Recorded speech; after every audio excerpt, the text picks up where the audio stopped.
10, 8,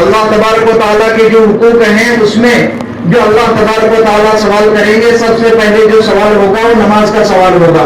اگر انسان اس میں کامیاب ہو جائے گا تو کل قیامت کے دن بیڑا اس کا پار ہو جائے گا، اگر وہ پہلے ہی نماز کے اندر ناکام رہے گا تو کل قیامت کے دن اس کا بیڑا پار نہیں ہوگا بلکہ وہیں اٹک جائے گا۔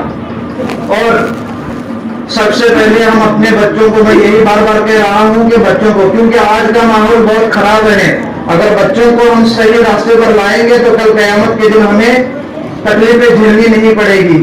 اب مولانا محفوظ الرحمان، امرین محفوظ الرحمان جو مسلم پرسنل لا بورڈ کے سیکریٹری ہیں، ان کا بیان آیا تھا 2 دن پہلے۔ انہوں نے یہ بات کہی کہ مالیگاؤں کے جو ذمہ دار ہیں انہوں نے اپنی بات کہی کہ آج کے دن، صرف آج کے دن 87 سے 88 لڑکیاں جو مسلم تھی وہ بیروں کے ساتھ بھاگ کر اسلام سے مرتد ہو گئے، نعوذ باللہ۔ اب اس میں سب سے پہلے جو سوچنے کی بات ہے تو قیامت کے دن ماں باپ کی پکڑ ہوگی، اس لیے کہ ماں باپ بچوں کو ڈھیل دے رہے ہیں۔ جب تک ماں باپ بچوں کو اسٹرک نہیں رکھتے تب تک کچھ بھی نہیں۔ اگر ماں باپ کے ہاتھ میں سب کچھ ہے، اگر ماں باپ بچوں کو رکھنا چاہے تو ویسے بن سکتے ہیں۔ اب سوچ لو 87 سے 88 بچے کہاں گئے؟ سب بیروں کے گھر میں اور سب مرتد ہو گئے، بلکہ بچوں کے علاوہ کچھ ایسے تھے جو عورتیں تھے جو شادی شدہ بھی تھی لیکن وہ بھی بیروں کے دین کو اپنانے لگے اور ان کے ساتھ بھاگ گئے۔ کیا ہوا بھائی؟ اسلام اس کی تعلیم دے رہا ہے، اسلام میں کیا چیز کمی ہو گئی جو بیروں کے ساتھ بھاگ رہے ہیں؟ اسلام نے تو ہر ایک چیز بتایا، اسلام نے تو عورت کو ایک زیور بتایا ہے کہ عورت گھر کا پردہ ہے، عورتوں کی کس طرح احترام کیا جائے، عورتوں کو کس طرح بجا لایا جائے، ان کی عزت کس طرح کی جائے، وہ اسلام سمجھاتا ہے۔ لیکن کیا ہو رہا ہے غیروں کے ساتھ؟ بلکہ ہمیں تو شرمندہ کیا جا رہا ہے کہ ہم تو کچھ بھی نہیں ہے، اسلام تو ایسے ہی ہے۔ یہ تو اسلام کو ناکام کر دیا جا رہا ہے اور اسلام کو بدنام کر دیا جا رہا ہے، اس کی سازش ہے۔ اس لیے اپنے بچوں کو اسٹرک رکھے اور اپنے بچوں کو قرآن حدیث کی تعلیم دے، اور الحمدللہ مکاتب بھی شروع ہو گئے ہیں اور اپنے بچوں کو مکاتب میں بھیجنے کی کوشش کرے اور بچوں کو قرآن کریم پڑھنے کی، اور بچے مکاتب کو تو آتے ہیں لیکن یہ بھی کوشش کرے کہ بچہ مکتب کو تو آ رہا ہے لیکن کچھ پڑھ رہا ہے کہ نہیں، وہ ماں باپ کی ذمہ داری بنتی ہے۔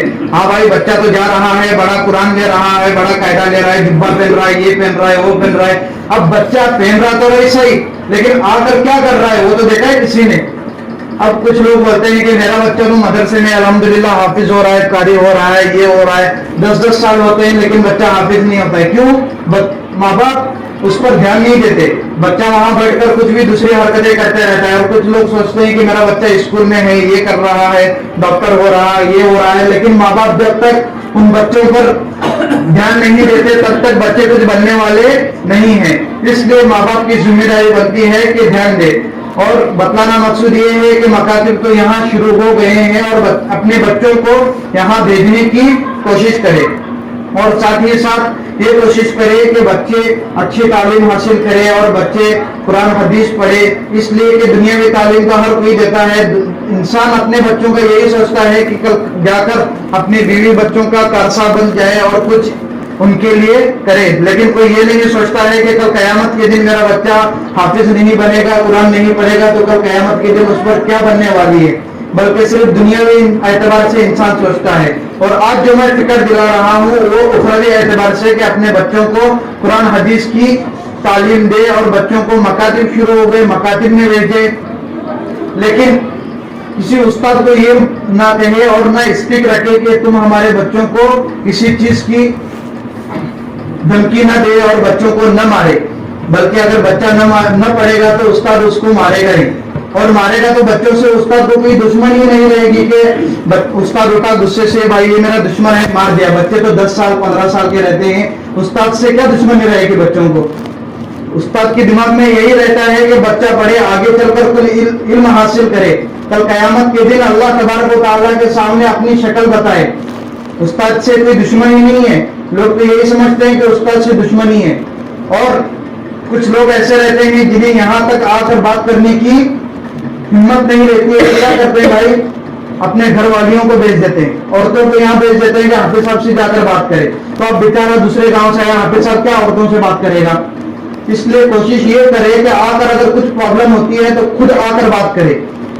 پہلی بات تو یہاں آنے کی اجازت تو ہے ہی نہیں کہ کوئی آ کر یہاں بات کرے, کہ کوئی تمہارے بچوں کا نقصان نہیں کر رہا ہے, کوئی بچوں کو زبردستی نہیں مار رہا ہے. ایسا ہے تو اپنے بچوں کو اپنے پاس ہی رکھ لے. تو بتلانے کا مقصد یہ ہے کہ بچوں کو تو پڑھائی کے لیے مارا جاتا ہے کہ بچے پڑھے. اب ان کو ایسا نہیں کہ بچوں کو جان سے مار دیا, بھائی تھوڑی تنبیہ کر دیا. اب کچھ بچے رہتے ہیں جو بہت زیادہ شرارتی رہتے ہیں, تو ان کو سمجھانے کے لیے مارا جاتا ہے, ان کو پیٹا جاتا ہے, زیادہ کچھ نہیں. اور اگر کوئی بچے جھگڑے کرتے ہیں تو وہ استاد کی ذمہ داری نہیں ہے کہ بچے استاد بچوں کو سنبھالے گا کہ ان کے جھگڑے سنبھالے گا. اگر استاد بچوں پر زیادہ دھیان نہیں دے گا تو تب بھی یہی کہیں گے کہ استاد نے دھیان نہیں دیا تو بچے ہمارے پڑھے نہیں. اور اگر استاد دھیان دے گا تو یہ کہے گے مولانا بہت مارتے ہیں.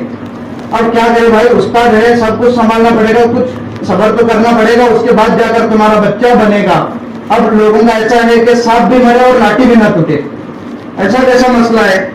سانپ یہ کوئی بھی ایک چیز ہو سکتی ہے, لاٹھی تو ٹوٹے گی, کیونکہ اگر سانپ کو کوئی انسان مارنے جائے گا تو لاٹھی ٹوٹے گی. اب کوئی انسان یہ کہے کہ لے میں تجھے لاٹھی دیتا ہوں, سانپ بھی مر جائے اور لاٹھی بھی نہ ٹوٹے. ایسا کوئی مسئلہ ہو سکتا ہے؟ اگر ہو سکتا ہے اور یوں کہے کہ بچوں کو مارے بغیر اور بچوں کو تنبیہ کیے بغیر پڑھایا جا سکتا ہے, تو وہ آئے اور مغرب کے بعد ساتھ میں بیٹھ کر 2 دن تک دیکھے کہ بچے کیسے دماغ کے رہتے ہیں اور بچے کس طرح کے رہتے ہیں.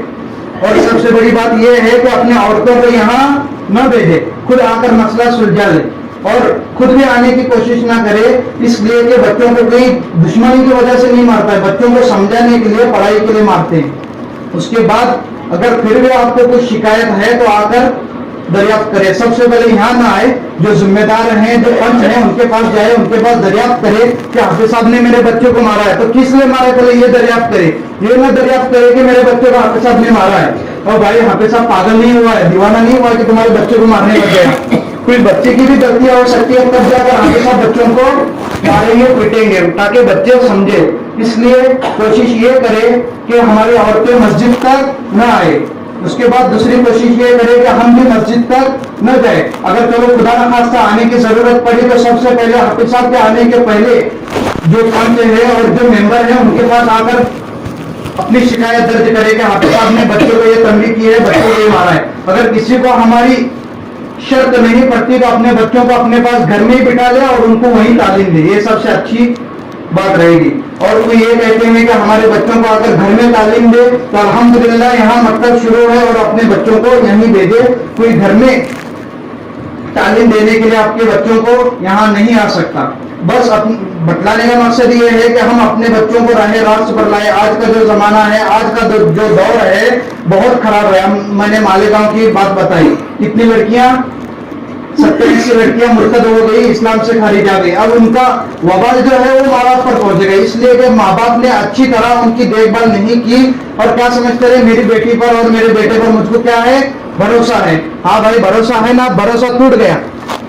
جب بھروسہ رہتا ہے تبھی اگر انسان کو سمجھا جائے, کبھی اسٹک رکھا جائے, تبھی انسان کے لیے اچھی بات رہتی ہے. اب جب سب ہو جائے, اگر انسان ہے یہاں سے بارش ہو رہی ہے اور کوئی انسان پتھر یہاں پہ پھینکے, اب معلوم ہے کہ یہاں پہ پتھر پھینکے گا تو میرے سفید کپڑے ہیں, میرے کپڑوں پر سب کچھ کیچڑ اڑنے والا ہے, لیکن پھر بھی کیا کہتا ہے دیکھیں گے بعد میں جو ہوتا ہے دیکھیں گے. تو ٹھیک ہے پتھر پھینک دے, سب کچھ تیرے آنکھ پر اڑنے والا ہے, تیرے کو سب سنبھالنا تیرے کو ہی پڑے گا, ہم کو تھوڑی پڑے گا. اب اس لیے میں بول رہا ہوں کہ اپنے بچوں کو اسٹرک رکھے, دین کی دعوت دے اور سمجھاتے رہے, اور نمازوں کی پابندی خود بھی کرے اور بچوں کو بھی نماز کی پابندی کروائے. بس آخر دعوانا الحمدللہ رب العالمین.